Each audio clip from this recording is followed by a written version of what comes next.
চলো না আমরা রেস্টুরেন্ট থেকে খেয়ে আসি, প্রত্যেকদিন মায়ের হাতে রান্না ভালো লাগে না। এই নাও টাকা, তুমি যাও রেস্টুরেন্ট থেকে খেয়ে আসো, আমি যাই তোমার আম্মুর হাতে রান্না খেয়ে আসি, কারণ আমার তো আর মা নাই। তোমার মতো এত আদর কেউ তো করে না, সবার থেকে প্রিয় তুমি, তুমি বাবার দেওয়া কোনো কিছু ছোট মনে কইরো না, বাবার দেওয়া কোনো কিছু ছোট মনে কইরো না, কারণ সেটা তোমার কাছে অল্প, কিন্তু তোমার বাবার কাছে রক্ত বিক্রির গল্প। ছিলাম তখন ভালো, যখন হইলো আমার জন্ম মাথায় বুদ্ধি ছিল। ওই পাগল, আমি তোকে কেন কষ্ট দেই জানিস? কারণ আমি তোমাকে অনেক ভালোবাসি রে। আই লাভ ইউ পাগল। আইফোন কিনছি।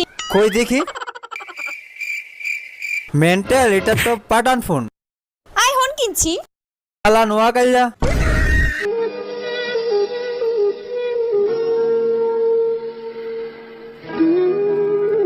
স্যার আপনার অর্ডার। এই মিয়া এত লেট হয় কেন অর্ডার নিয়ে আসতে? মাত্র 5 মিনিট তো লেট হয়েছে স্যার। 5 মিনিটের ভ্যালু জানো মিয়া তুমি? 5 মিনিটের জন্য আমার মালিক আমার চাকরি থেকে বরখাস্ত করতে পারে। স্যার 5 মিনিট নষ্ট হয়েছে কারণ আমি নামাজ পড়তে গেছিলাম। আর হ্যাঁ স্যার, 5 মিনিটের জন্য যদি আপনার বস আপনাকে চাকরি থেকে বরখাস্ত করে, তাহলে একবার ভাবুন আমার নামাজটা কাজে গেলে আমার মালিক আমার উপরে কতটা বেজার হবে।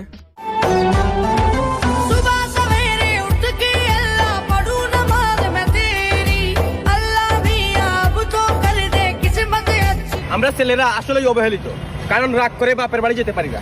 আরে দেখাবো মনের দুঃখ গো।